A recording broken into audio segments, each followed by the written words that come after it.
What's up, everyone? Welcome to another edition of Processing Blue, where, yes, we process blue for you. I'm Alex Zietlow. I am joined by Mike Kaye, and we cover the Carolina Panthers for the Charlotte Observer. You might be thinking, what in the world do these guys have to talk about? It's in the middle of February. The NFL Scouting Combine is a couple weeks away. Free agency is in March. The draft is far away in April. And yet somehow, I promise you, we will entertain you for the next 30 to 40 minutes. We got a great show for you today. We will talk a lot of things Panthers football. But first, Mike, the most massive news of all. J.J. Jansen's back. America's long snapper is going to play an 18th season. Unprecedented in Carolina. Really? Yeah, he signs a one-year deal for the 6th consecutive offseason. They got that done pretty quickly. This is, I don't want to say it was a foregone conclusion, but if I were a betting man, it would have been the best bet you could make of the 18 unrestricted free agents that were set to test the market. Jansen's not just a consistent long snapper who, at least since I've been here, he's never had a bad snap, but he's also a friend of the podcast, and he is now one of the newest members of the Indoor Football League's commentating crew. He's got a show on SiriusXM. Like, he is making moves. He also has an ownership stake in 3 separate minor league hockey teams. He's starting Upshot, a women's basketball league. Like, the man just, he's got a lot to do. And one of those things is snapping balls between his legs for at least the next, 10 months in Carolina. He's certainly a renaissance man, and we love talking about him, but truly he is an important part, at least of that specialist group. Because, in order for the Panthers punt unit to be so good, which they were really good at the end of last year, the snap has to be really good. In order for Ryan Fitzgerald to flourish as a rookie kicker, the snaps and the holds need to be good as well. So congrats to JJ on getting that done. Let's move on to someone who the Panthers might be interested in bringing in, not just bringing back, but bringing in. Bradley Chubb. Chubb, of course, spent the last 3 seasons in Miami. The Dolphins announced that they will release the 29-year-old pass rusher to save them some money against his salary cap. He is set to be released at the start of the new league year. And Mike, this is so interesting because whenever big names gets out there on Twitter or social media or whatever that these big names are going to be free agents, you see a lot of fan bases just kind of quote tweet and get really excited and say, "Hey, Dan Morgan, bring him in here, get him in here."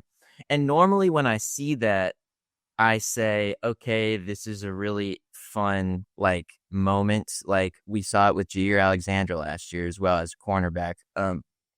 Anyway, it's an interesting moment, but oftentimes I'm like, okay, that's relatively unrealistic. I also thought that with the Milton Williams thing last year, although apparently the Panthers were closer to making that deal than I initially thought they would be. But when I look at the Bradley Chubb of this, does this kind of make sense to you?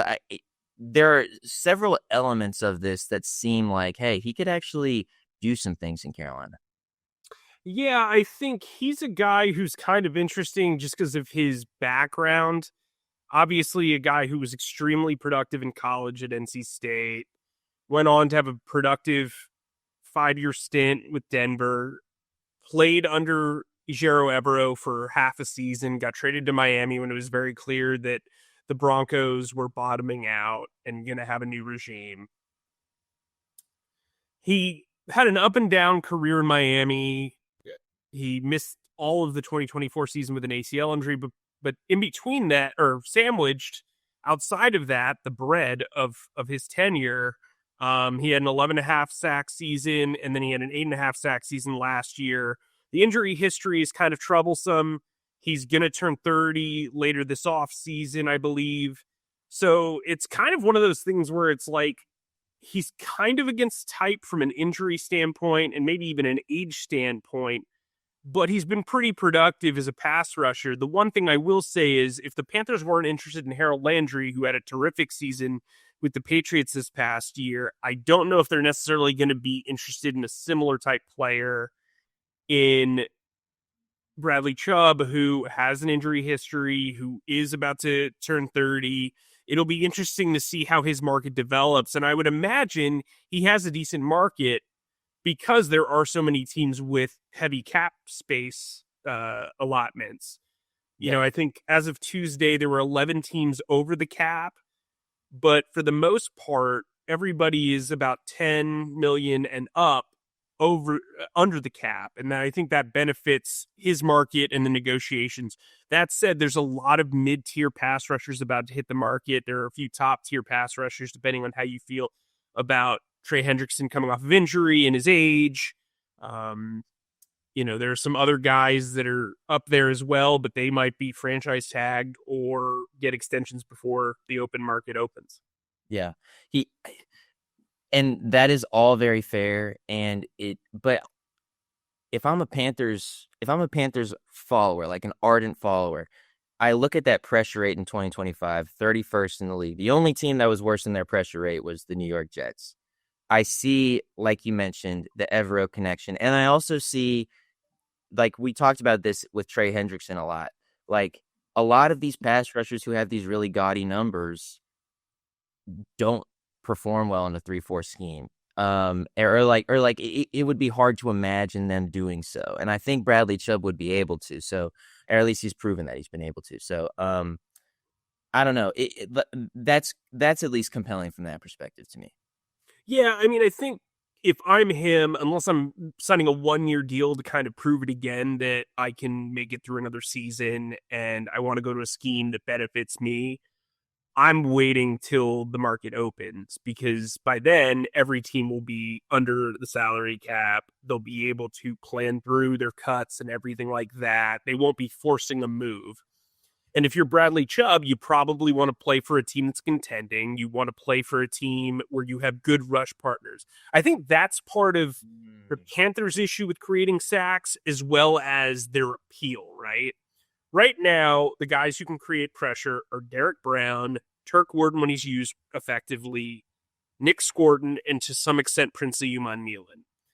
You look at what we saw from Seattle, and we talked about it a lot on the podcast last week. They have so many different fireballs to throw at opposing quarterbacks.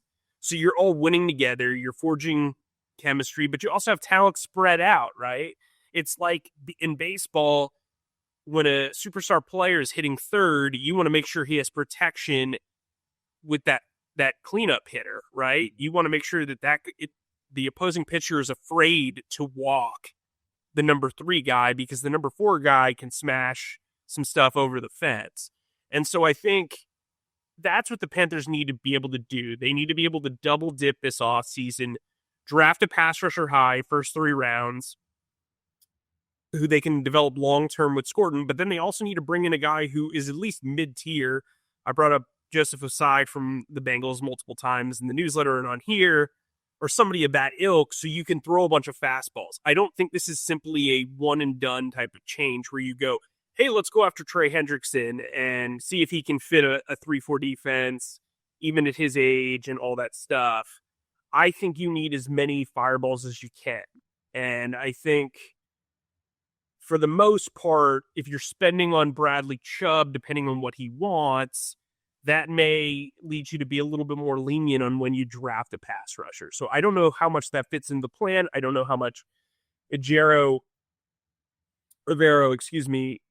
thought he fit what he wanted to do, but he did have similar success in a Vic Fangio scheme in Miami. So, and they're very comparable. So I think it'll be interesting to see how they look at this. But I also really thought that Harold Landry was a guy who was in a similar situation last year, who I thought they desperately should have gone after, and they weren't interested. He ended up signing with the Patriots.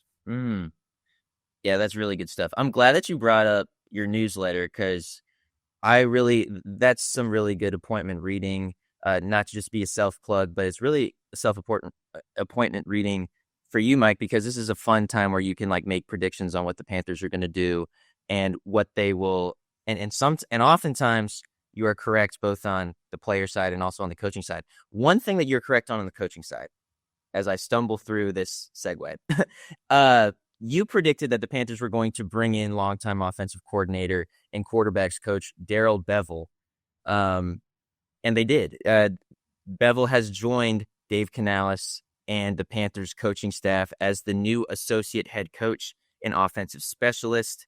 It's unclear exactly what he's going to be doing in that new role, but Bevell has extensive experience calling plays. He has immense experience. He's been in the NFL since 2000. He's worked with Canales before. He's been an interim head coach twice as well. Mike, why? Because you predicted this previously, why does this hire make so much sense to you? Well, I think for one, after the San Francisco game, I had kind of a polarizing Kaye's take where I said I thought they needed to shake up the way this offense is facilitated and the ecosystem around Bryce Young. They had to compromise a little bit, and that's hard to do in the middle of the season, but they couldn't put their head in the sand even if this team made the playoffs. They ended up making the playoffs. They ended up being in a shootout with the Rams. Obviously, the week after the 49ers game, I believe, was when they had a really great, strong performance against an NFC West team. I think for the Panthers, this is a situation where they're maturing, right? They know what they are not good at, which is sequencing. I think that's abundantly clear. And I think having somebody like Bevell, who's been an offensive coordinator for 15 years, speaks the same language as Canales, comes from a similar tree with Pete Carroll, but also has expanded his horizons working for the last 4 years with Mike McDaniel, understanding that mid and outside zone Shanahan-style offense, the creativity, which is something that Canales covets. I think that that's beneficial, even if Canales were to stay put as the offensive play caller. Now, here's where it gets more interesting. Let's say that Canales wanted to lean into his strengths, which are leadership, culture, managing, and he wants to really manage this product overarching, right? He wants to be in more special teams meetings. He wants to be in more defensive meetings. Brad Issac leads a lot of offensive meetings. He's the one that is crafting a lot of these plays. You hand him the playbook, you hand him the play sheet, you hand him the microphone. If he's calling plays and Canales is worried about the big picture, then Bevell can be his sounding board. You have a guy who's done it before, a guy who's been successful in doing it before, and you have a guy who understands quarterback play. And I think that would benefit Idzik not only on the sideline, but entering games, entering play calling responsibilities, what have you. I think there's a similar language there, which would also take the burden off of Canales' plate. I'm somebody who does respect the CEO coach outlook. I've seen it work before. I've seen guys give up play calling and then soar. As you guys know, I covered the Eagles. I remember the day that Nick Sirianni gave up play calling to Shane Steichen, and since then, I know it's looked like chaos from the outside, but they've been to 2 Super Bowls. He's won a Super Bowl. I think he's 6th or 7th all time in winning percentage. It can be beneficial. There are guys that really benefit from being that CEO coach. And if Brad Issac does well, you're probably doing well. And if you lose him to a head coaching job in the next couple of years, great. Well, you've probably gotten a couple of 10-win seasons, and then he can just toss the rock to Darrell Bevell, who's probably not going to be inching for an offensive coordinator job. Now, this is all hypothetical, obviously, but to me, this shows you that, one, I saw some stupid graphic on social media that Canales is one of the 10 guys on the hot seat entering the season. I think, if anything, this hire shows you he is very comfortable in his position. They are allowing him to invest in other coaches. And I think this opportunity allows you to kind of reconfigure the way you're calling offense, the way you are constructing offense, and the way you're handling Bryce Young in an all-important fourth year for him and third year for Canales and Isaac. I don't think it's a slam dunk, but I think it's the most logical move they could make. Yeah. So are you advising the Panthers right now? Because it's really sound advisive. So, or is this like a full blown prediction? Is it if everything goes how you expect it to go? Do you think Brad Isaac is going to be calling plays next year? I think the tea leaves are there. Okay. This is not a report. This is just my reporter sense. I feel like you don't make this Bevell hire unless you're going to do something to at least shake things up. Now, that could mean that Canales is continuing to call plays, but he puts Bevell and Isaac in charge of crafting them together. I think the issue that they've had with sequencing is you look at, like, Dave's not taking stuff from start to finish, right? Brad's got such a heavy hand in how they're calculating this offense and putting it together and crafting these plays and these game plans, because Canales has to worry about the big picture, right? And so then on top of that, he's also working with Bryce. Like, he's doing a lot of things. And so you're taking that and then you're taking it on game day. It's like me putting sorry, that was last week. A Cheesecake Factory menu in front of you and having you call out the ingredients on each play, right? Like, like Cheesecake Factory, my wife and I have this long-standing joke where when we go there, we flip through the entire menu at least once because there's like 150 things on there. I haven't been there in a couple of years, but I'm sure it's still like that.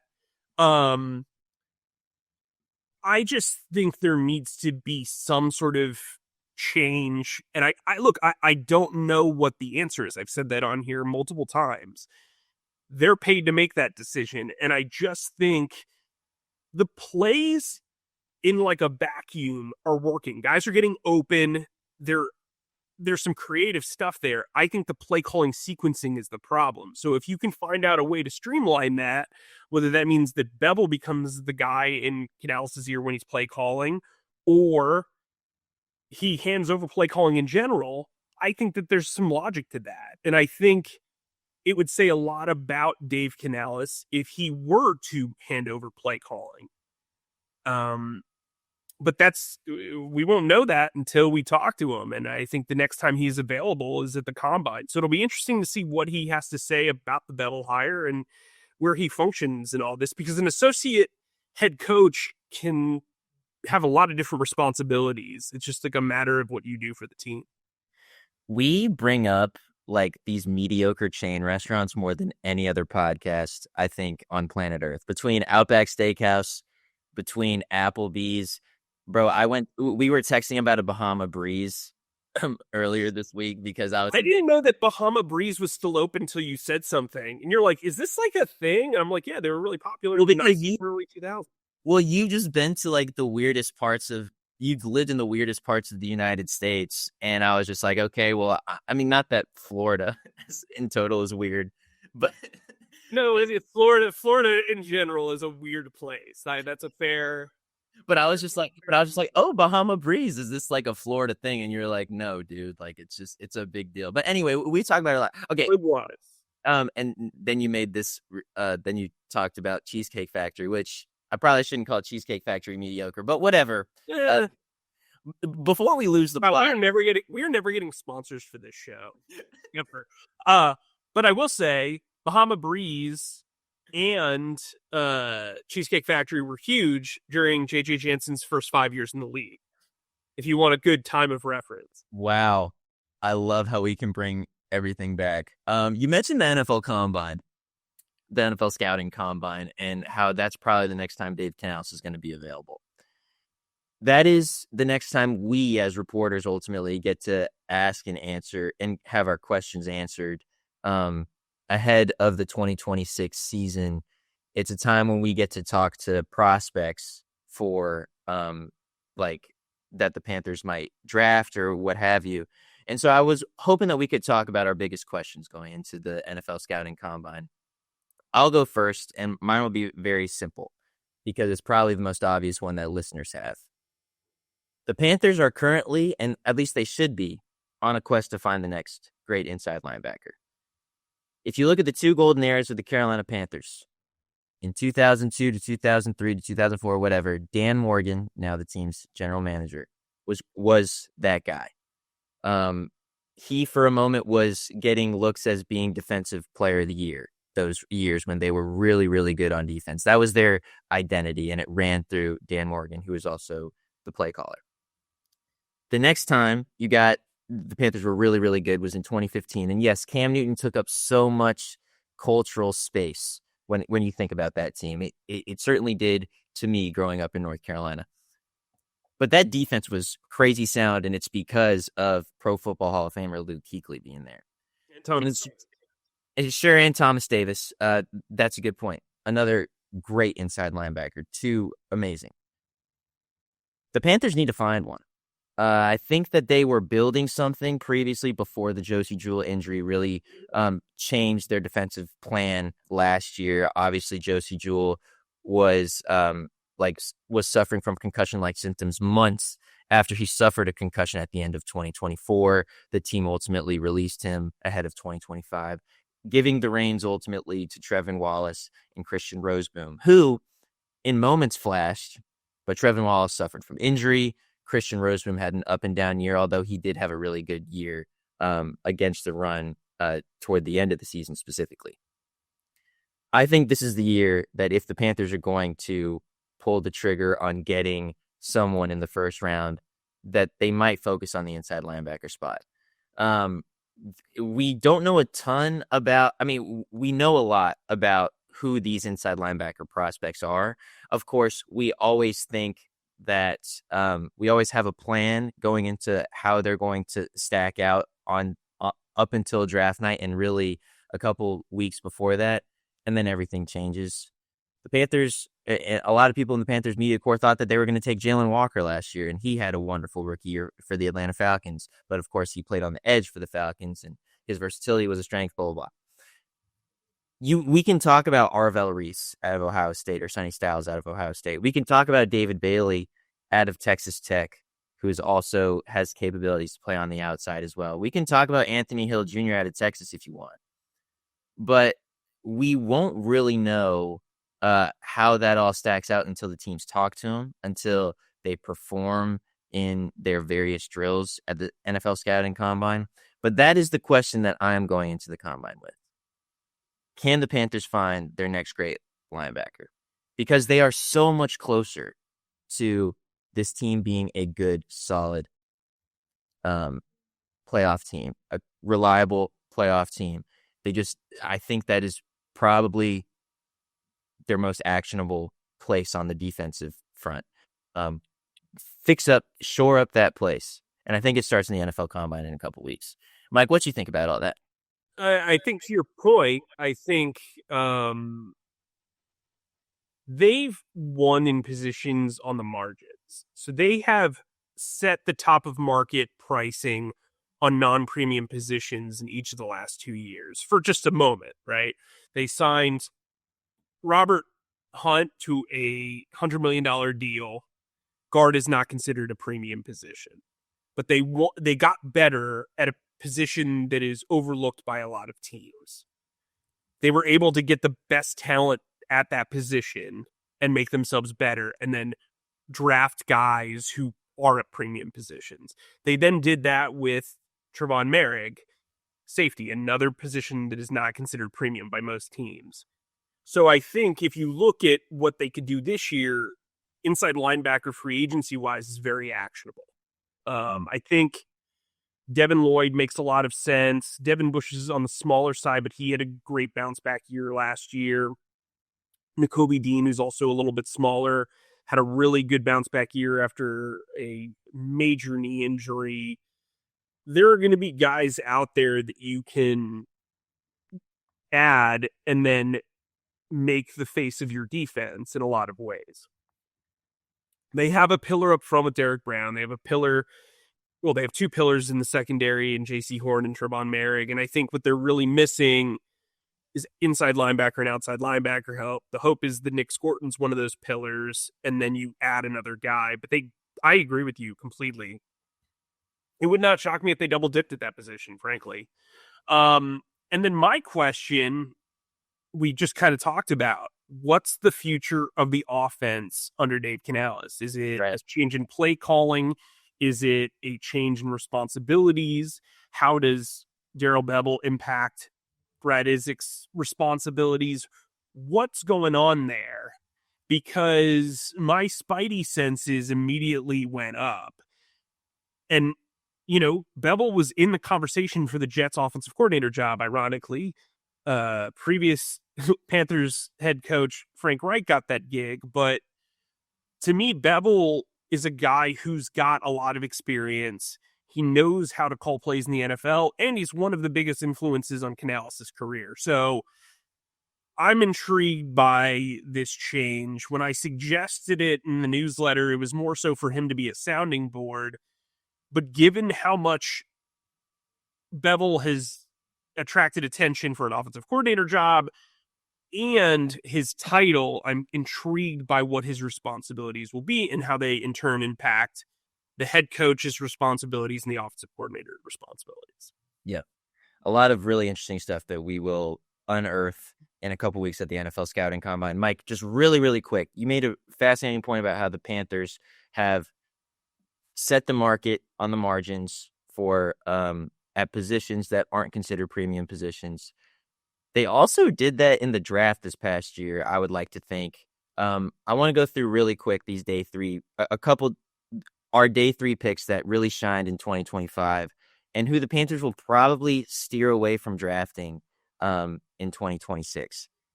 For me, it's a non-premium position, like you mentioned.